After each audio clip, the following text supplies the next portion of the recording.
It started off at 2,400 and some change. That bid went up. So it's probably going to be in the 120s, 140s. I believe so. Yeah. Plus, Everybody want to be in Houston County. That's why. I thought that if the home had a mortgage, then the bank would pay you what you paid plus your 20%. See, from what she was telling me was basically it go through all that before it hit the tax sale. I really don't care if we're making any money on this deal. I don't want to lose anything. But It's the experience. for me, it's the experience of just being. And the I think that's all the being able to confidence. do it. But it was exciting just being able to go to Bibb County, right, to participate, bid. Same thing we're doing with Jason. If he hadn't done this 40 times already, then I wouldn't have the same confidence partnering with him that I do. We want to be like Jason. Jason, how do you feel about all these young entrepreneurs that you're surrounding yourself with? I think it's exciting. So very kind of you to call me young. I think I'm going to do everything I can to change people's lives in meaningful ways, and this is the best way I know how to do it right now. So, what I figured out is I am the happiest person I know when I'm helping other people. An example of that is we all know how the market is. I bought a house on 101 Roya Court a couple months ago. The owner needed to sell or he was going to lose it, and I gave him a little bit more money to what he needed to do to be comfortable. Bought it for $130, $129, put about $15 into it, and I was going to list it at $165. And then with this market, we all know I would have got offers at $175, no closing costs. And I would walk away with about 30 grand in my pocket. But instead, I met this new buyer, young, smart girl, 23 years old, doing everything right, had enough money, like a lot of people, for a down payment, but no closing costs. So instead of listing my house and making 30, I sold it direct to her for $165 and paid $5,000 over closing costs. And I actively made a decision to lose $15,000. And how awesome is that? That I can do it. Another really cool example, and because he's here, Brad bought a house yesterday. And I think Brad will tell you that there's no way he'd be able to buy the house if it wasn't for me. We partnered, we made it happen, and I'm going to teach Brad everything I know. Because my biggest problem now is I can't get in front of enough people to help. So I'm going to indoctrinate and teach all of you over the next however long as you'll have me, and teach you everything I know so you can be in a position to give a stranger $15,000 and be happy about it. We'll start talking about how I started in real estate, how I bought my first house, whatever you guys are more interested in. These are the decisions I've made. This is where I've lost money. This is where I've made money over the last 12 years. And it's cool because yesterday, the home I partnered on with Brad was the 40th home I've bought in our area, in Middle Georgia. And I learned a lot of lessons. The biggest factor that I've realized in my business now is what taxes will I have to pay? As you're going to get to the point in your businesses where you realize what it's costing you to make money. And for me, it actually no longer makes sense to flip any of the homes I buy because of the amount of taxes I pay. So people don't understand that on a flip, you pay whatever your income tax is plus self-employment tax. So for me, that's 45% if I flip a house. So I'm not flipping houses anymore. If I hadn't sold any homes, if I had just slowly kept the ones I had and just had those assets, instead of like flipping them and try and make money, I'd be in a much, much better position. When someone comes to me and says, hey, Jason, I want to sell my house. I'm like, okay, let's look at all the numbers. Let me explain what everything means to you. If it's your personal home, I'll probably be okay with it because you're not going to pay any taxes if you've lived in the home for 2 of the last 5 years, 2 of the last 10 if you're military. So it's very important to do that, or to make sure they understand, hey, how will taxes affect me if they will affect me? All of the real numbers that I'm expecting to look at for all of my flips or rentals or buy and holds or whatever, I'm going to go into it. I'm going to tell you exactly what I expect to pay, or what something cost me that I didn't expect it to cost so much. How to budget a remodel on a flip, and all that kind of stuff. Full disclosure, I talk about money. Most people think it's taboo to talk about money, or it makes some people uncomfortable. I get it, I understand that. I think financial illiteracy is like the worst thing that's happening to this country. And I think nobody wants to talk about money because they don't know how to. And if more people knew how to talk about it and understood it and didn't shy away from it, we would all be in a much, much better circumstance. So that being said, what are you guys most interested in? How did you get started? Yeah, it's a good question. So I was 21 years old, airman, lived in the dorms on base, and all I knew was I didn't want to pay rent. When I bought my first home, I realized that the mortgage was about half what I would have paid to rent out the same spot. I bought a $57,000 foreclosure in the Country Walk subdivision next to Fagan Mill. Nice little starter property. I was like, you know what? The rent is almost double what the mortgage would be. So 10 months later, I used the VA loan, moved into the house, and rented the first one out, and it worked. My tenant paid me $450 a month more than my mortgage, deployed a lot, saved money. A year later, bought my first true investment property. It was a $65,000 foreclosure.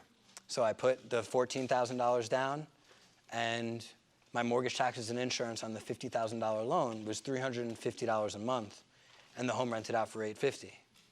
And then all of a sudden, I'm collecting $10,000 a year in rental income, and it's pretty much all tax-free. So I did it. I told my friends, like, hey, I'm buying a house every year until I can buy more than a house every year. Slowly, one house at a time. I got to the point in 2015, I had 12 rental properties in town, and my tenants were paying my mortgage plus about $60,000 more in rental income. And that's more than I was making as a staff sergeant in the Air Force at the time, which was pretty cool. I just started doing flips only about 3 years ago. 2019, I went to the courthouse steps for the first time in the beginning of the year, and I flipped 10 homes that year. I had a plan for 2020. I got out of the Air Force. I hired 2 full-time employees. I brought on a licensed assistant to help with leads, because most of my income was going to come from the courthouse steps and buying foreclosures. And I thought I was so cool when I flipped 10 homes in 2019. And then I wrote a check to the IRS for $100,000, and I felt like an idiot. Flipping is good if you know what you're going to do with the money and you need to build up some cash. But for tax reasons, it's always, not even just for tax reasons, just for wealth building reasons, I've realized it's so much better to keep the asset. A really good example is the house I bought 3 months ago off the courthouse steps, 204 Keith Road. I paid $58,000 for it. I don't know why no one bid against me. I understand there were foundation issues, but I fixed them, so we're good. I'm going to put $80,000 into the house, and the house will then be worth $240. Easily $240. In this market, who knows how much more? It's on 2 acres. It's 1,800 square feet in the middle of Bon Air. And it's going to be a brand new house when it's all done. So it was my best deal ever, and I was really excited that I was going to make $100,000 on this flip. And I thought that was really cool. And then I realized, because of taxes, that's the stupidest decision I could ever make. If I make $100,000 on a flip, I pay $45,000 in taxes. So I walk away with 55 grand, which is still really cool. In 4 months, make 55 grand. I'm flipping 6 other homes. On average, I make 30 per home. Great news, right? Or I can do the not stupid thing, and I keep the house as a rental. And I wait 6 months, and I can do a cash out refinance at 80% loan to value on this home. It's a $240,000 home, 80% loan to value is 192. I paid 60, put 80 into it. My 140, I'll pay myself back, and I have a magic $52,000 that the IRS didn't even see. So, option A, make $55,000 after taxes. Option B, make $52,000, still have this asset with 20% equity, that the mortgage, taxes, and insurance on the 30-year fixed loan is $1,100 a month, and the home rents out for $1,800. So which would you guys rather do?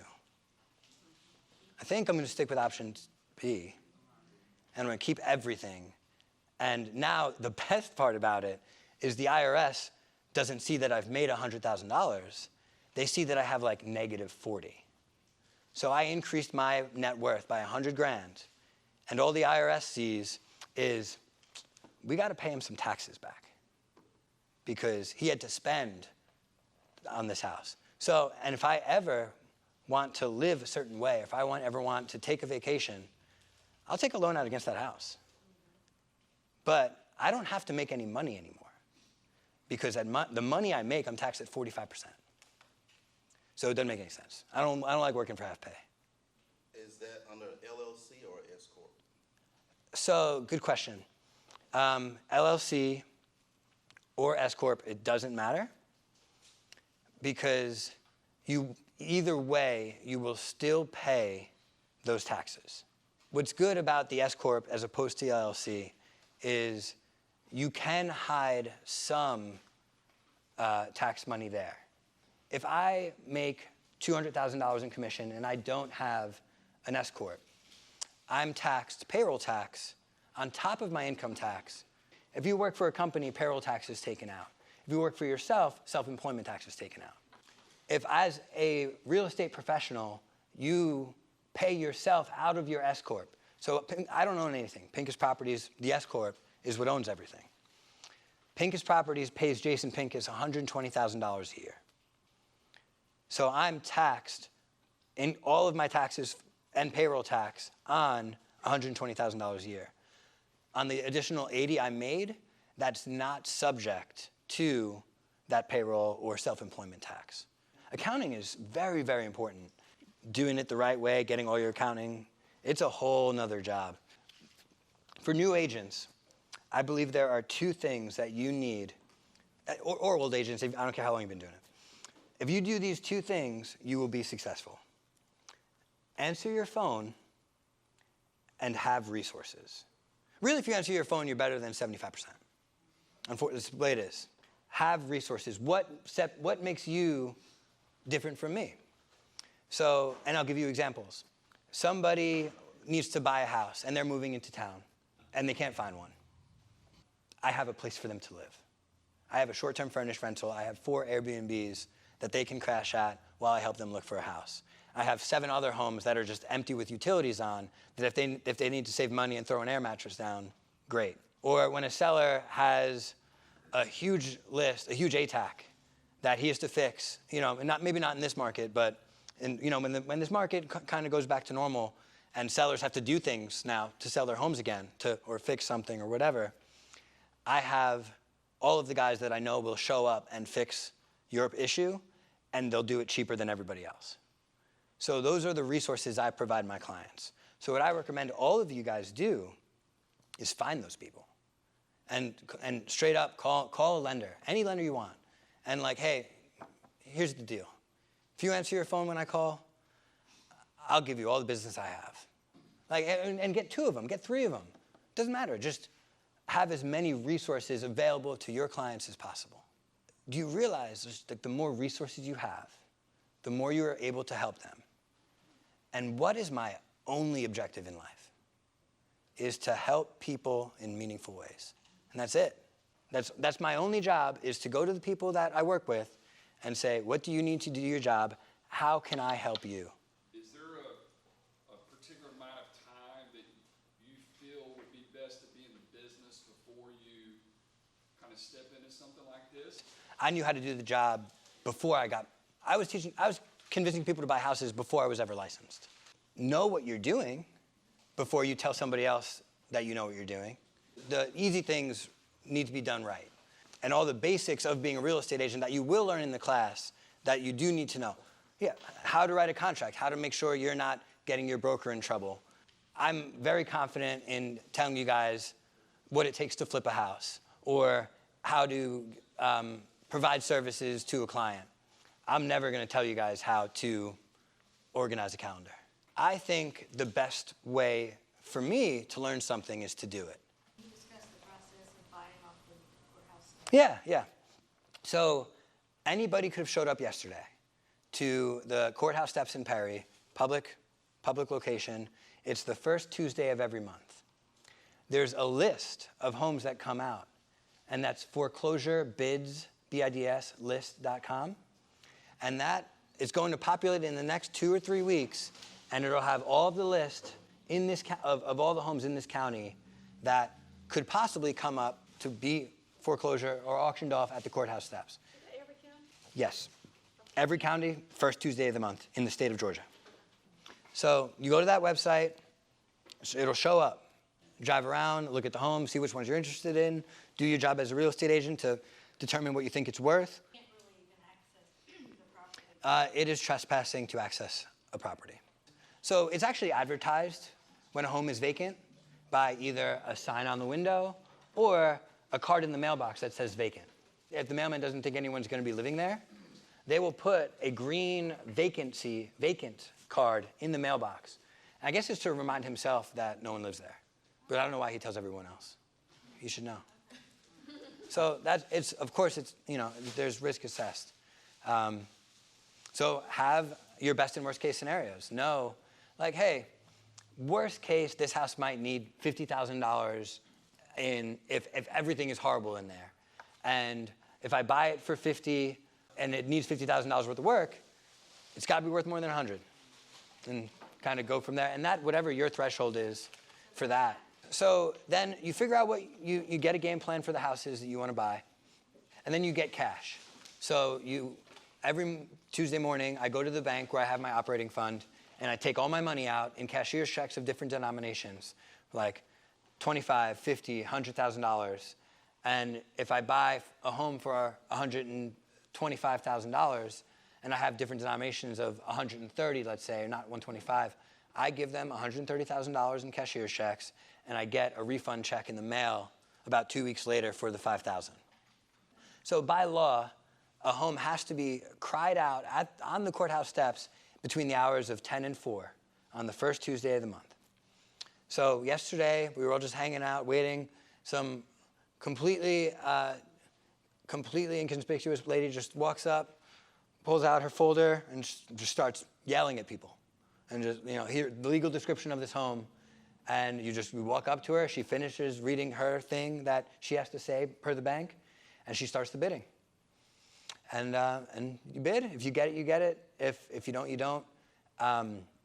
It is a very last-minute thing, because any home on that list, there's 10 different things that can happen before the actual auction that it gets canceled. If the owner files bankruptcy, they can't foreclose on their home. Or for any number of reasons, the day of, we call the attorney's office, which the information is on that website I gave you. Call the attorney's office, and you say, hey, I'm here to bid on this house today. Is it still active, or has the auction been canceled? And they'll tell you. And sometimes they'll tell you how much the starting bid is as well. The funniest story about the auction was I called an attorney one morning because I wanted to buy 41 Skyway off of the courthouse steps. So a woman at the attorney's office answers the phone, and she's kind of frantic. And I'm like, hey, I'm here, I'm trying to buy this house. And she goes, yes, here's the deal. It is cleared for auction. The problem is my auctioneer called in, and I have no one to cry it out. Do you know anybody to cry it out? And I'm like, yeah, I think I can find somebody. I can call an attorney. Someone can come and cry it out. And she goes, okay, great. And she's like, no, it doesn't have to be an attorney. Just anyone you know. I prefer them to have real estate experience.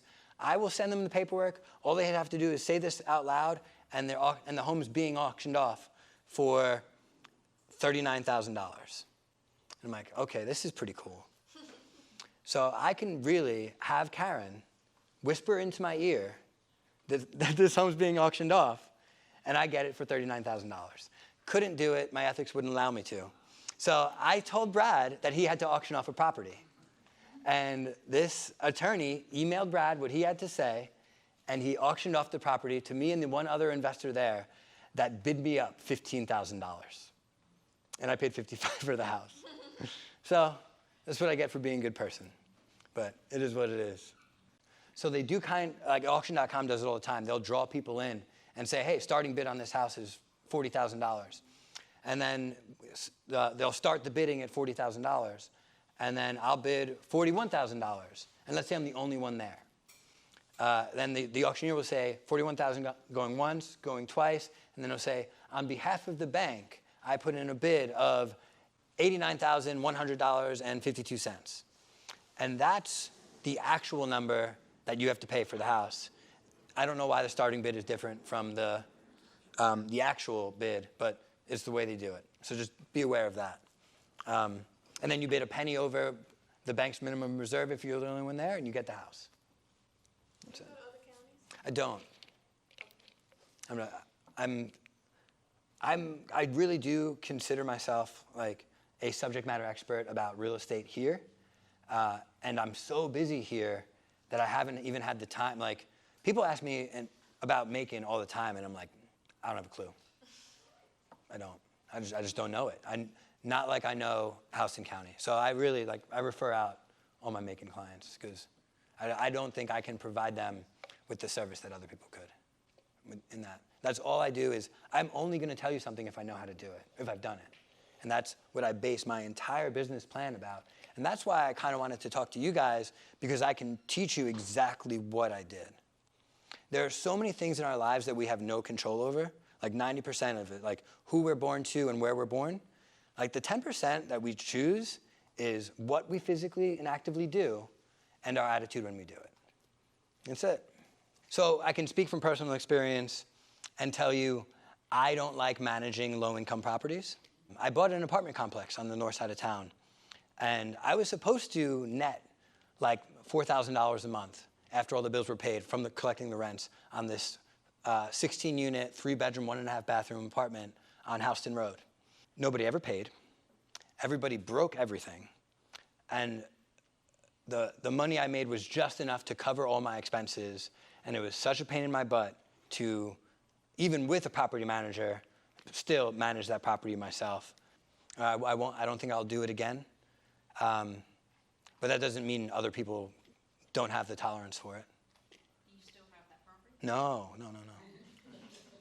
No, so that one, so I bought it for $645 in 2017, made $0 operating it, broke even, and I sold it for $705 about a year and a half later, and I was so happy to be done with it. Should have kept it. Still should have kept it. Even if I was losing money, I'd probably sell that place for $800 right now. So you have commercial and residential? That was the only residential commercial property I had. Everything else has been single-family homes. Oh, okay. Being a property manager, is it a headache or? So it's not for me because my wife's a property manager. So if you get, and again, resources, right? So when somebody isn't sure whether they want to sell their home or rent it out, I'm gonna help them, no matter what, and I can do it. I have the property management company to help these people manage their home. And who's the broker of record for your property management company? It's me. I'm the qualifying broker. She doesn't pay me anything, though. Nothing. Yeah, I did. I told her I get a kiss. My wife owns a property management company. I get a kiss every single time I sign a lease for her. It's awesome. It's the best. At what point do you recommend getting a property manager? I managed 12 homes on my own without one, and it was doable. What type of software do you use? You'd have to ask my accountant. I'm not good at that stuff.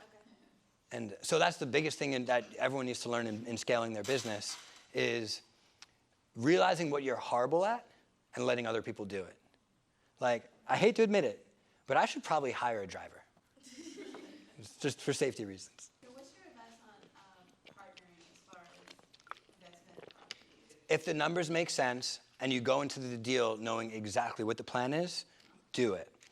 I get overzealous and anxious and try and help too many people, and I'll buy a home, and then after the fact, I'll be like, you know what? Come in and partner with me on it. And I realize that doesn't work because in order for it to make the most sense, you have to start at the same time. I don't want someone partnering with me thinking they owe me something because I brought them the deal. In these cases, it happens all the time in business where you look for partners when you already have something. But flips, I think, are maybe different. I don't know. That's the only business I really know, I guess. But I don't want to have a partner that can do the same exact things that I do and expect me to do them if they are doing them. Or I need my partner to understand that if he's going to be going to the house every day, doing exactly what I would do and asking questions of my contractors, making sure everything's being done, I'm not doing it. Yeah. Not. I will do something else. And maybe it's good if you know what, this time we'll partner, you'll do all the work, next time I'll do all the work, or vice versa. But clear defined roles. Because if you have subs and you spend a week tracking down somebody to get a quote, finally, to get the home painted. And I had the home painted. I already paid someone to paint the home 3 days ago. And you're stressing for nothing. Literally, you're costing us money, possibly. Is there a rule of thumb used to determine how much of the most you would pay? Yeah, it's going to be several factors. It's going to be where's the home located? What are the comps? Is the biggest thing. That's what's so great about the Keith Road house that I bought on 2 acres in Bon Air is now I get to make that house so nice because the comps will support it. You get better tenants also with a very nice home most of the time. There's always outliers. I'll have no problem charging $1,800 a month for the house because of the high-end upgrades I'm putting into it, and that's based on its location. So if I have a house that the numbers are looking thin, then I'll know, hey, the types of materials that are going into that home.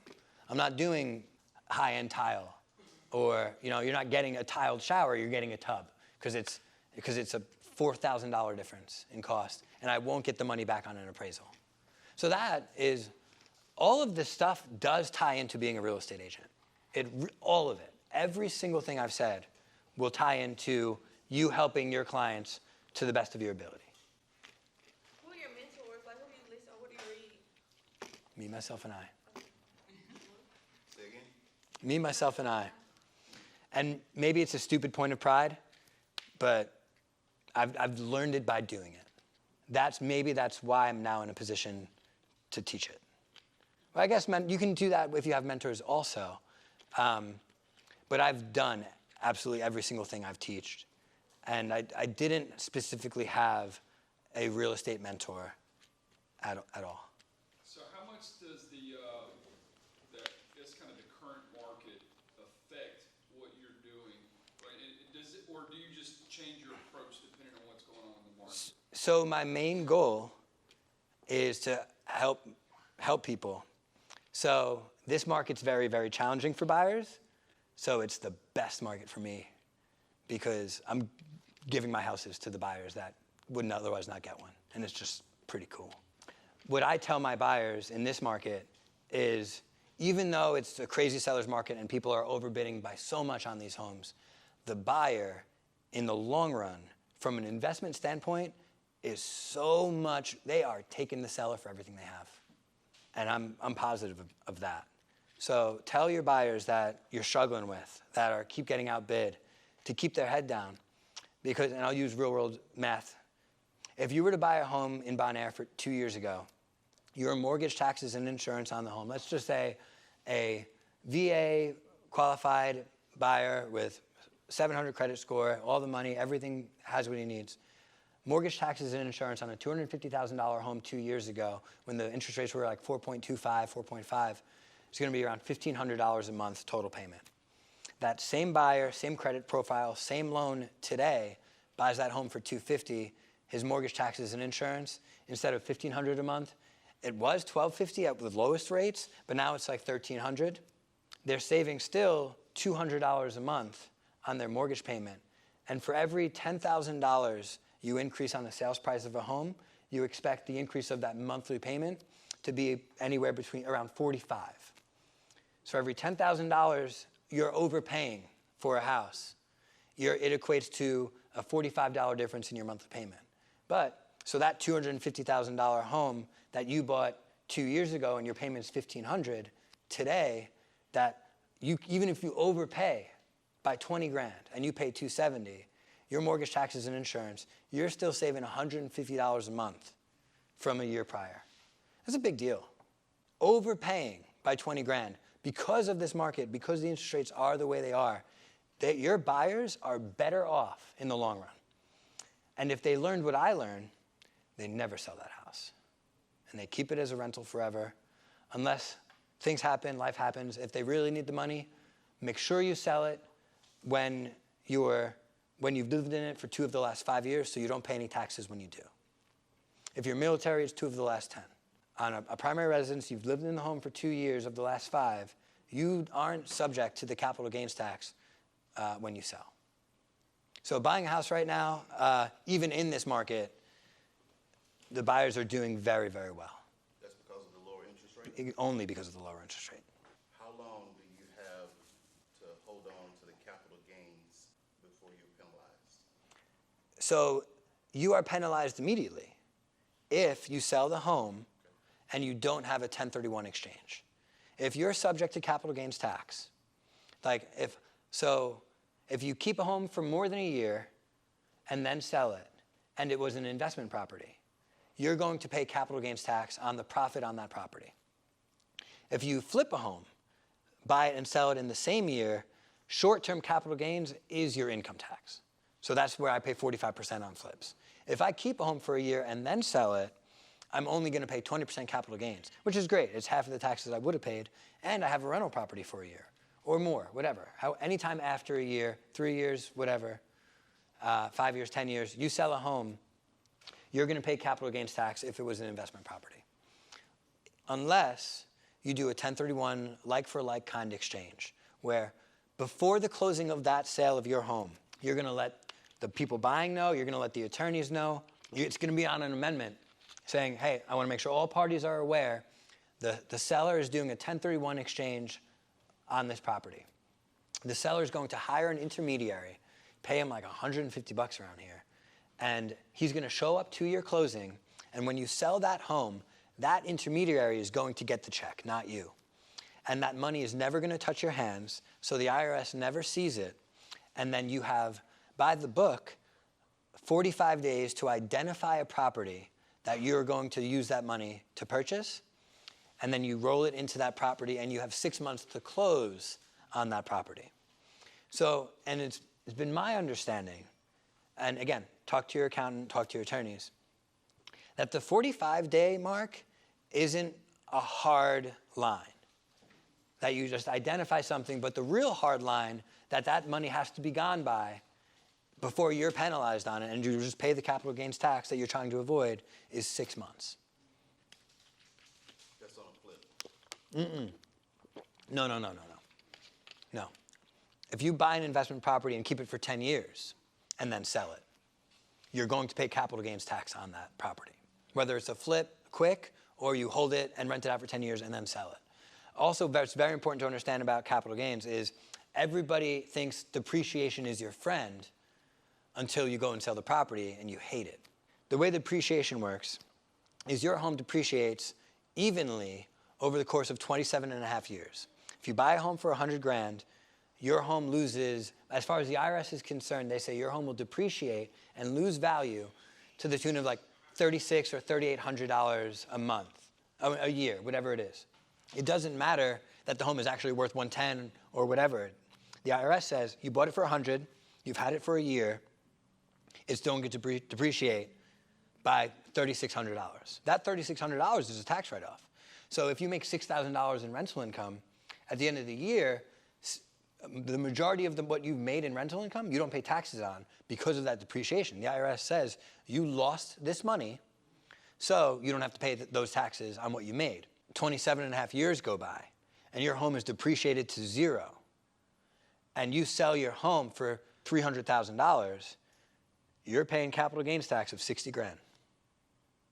Unless you 1031 exchange, and then you defer the taxes. You purchase the property, use that 300 grand to purchase the property, and then you don't pay taxes. Let's say you don't have too much startup capital, but you really want to get involved in the market. What are some creative ways?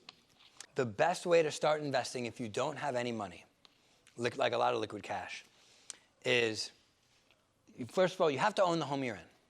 You buy another home and move into it. Your debt to income ratio has to allow you to do that. But if I want to buy investment property, I'm going to move into a new house, not put any money down, or 3.5% down for the FHA loan on the house I'm moving into, and the home I moved out of is now my investment property. So that's the way around the 20% down. It sucks, but you have to move. I think it's a very worthwhile return on your investment, because you have to look at the numbers from an investment standpoint at that time. Look at your total cost to inherit this investment property. Whatever your closing costs are. Again, I do realize there's the minimum bar is you have to have the debt to income ratio for 2 loans. But talk to a lender about that, because it used to be back in the day, Robbins Federal would offer a 100% conventional loan if you're moving into the property, and they will count 80 or 75% of the rental income immediately against your debt. And the VA used to do it as well for veterans. Any veteran could buy a house, move into it, and then buy another house, move into it, and before the closing of the second home, all they would need is a lease and a security deposit showing that the home they're moving out of was going to be rented out for X amount of dollars, and 75% of those dollars would count against that mortgage. And generally in this town, if you have a mortgage for $900,000 for $900 a month, the home rents out for at least $1,200. 75%, your rental income is covering your mortgage, and the bank will have no problem qualifying you for that second home. Check with your bank. Guidelines are always changing on what's allowed and what's not, and what products are offered. As a veteran, is there a certain amount of time that you have to be in the Nope. Such a huge misconception about all the VA rules. Like, you have to live in the home for a year. Show me where it says that in the VA guidelines, and I'll show you where somebody made up VA guidelines. So, and the reason why it has to be the way I'm saying is if I'm a veteran and I buy a house here, and then 2 weeks later I get orders, that ain't my fault. And there's nothing telling me I can't use the VA loan to buy another house in my new duty station. So there's nothing in the guidelines that says you have to live in the house for a year if you're a veteran to buy a house. Nothing. So you can have more than one VA loan? You can have 2 active VA loans at any given time. So, and I've had 2 active VA loans at once. If I want to use the VA loan a 3rd time, I have to sell or refinance one of the first 2. Would you have been considered a hard money lender to Brad? Partner. If I was a complete silent partner and I say, hey, Brad, I'm going to give you 60 grand, but you're going to pay me 10% on that money, and I don't see any of the profits, that's a hard money lender. But I'm a partner. Very, very different. You can't buy a home and get a loan usually under an LLC. A bank doesn't want to loan money to an entity that you just started. They want to loan money to you, your social security number, your debt to income ratio, your credit score. That's for a lender. But to buy a home off the courthouse steps, the person that auctioned it off, and they're going to write down, hey, how do you want to take this? How do you want this title to be vested? What name do you want it under? I could say Nora Pincus, and and my daughter will have a house. It doesn't matter. Or I could say Jelana Culver LLC will be the owner of that property, and that's how it will be deeded. That's how the attorney will deed the property. And now, when you look up tax assessors, the owner of that property is Jelana Culver LLC. Did you buy a home at auction yesterday? I mean, It's awesome. Awesome. Buying a house is doesn't have to be a very daunting task. I do believe that everybody, I do believe real estate agents, especially you guys, especially in this class, should all be investing in real estate, and you will be better at your job as a real estate agent. You'll just have experienced more if you do it. Again, to summarize, as real estate agents, I'm very, very, very lucky that I'm in the position I am to help as many people as possible. I want all of you to be in the same position, and I want you to love the feeling you get when you help someone do it to the best of your ability. And you don't have to pay me for that. You just have to do it. I somehow got away with sitting the whole time. He wasn't gonna let me do that.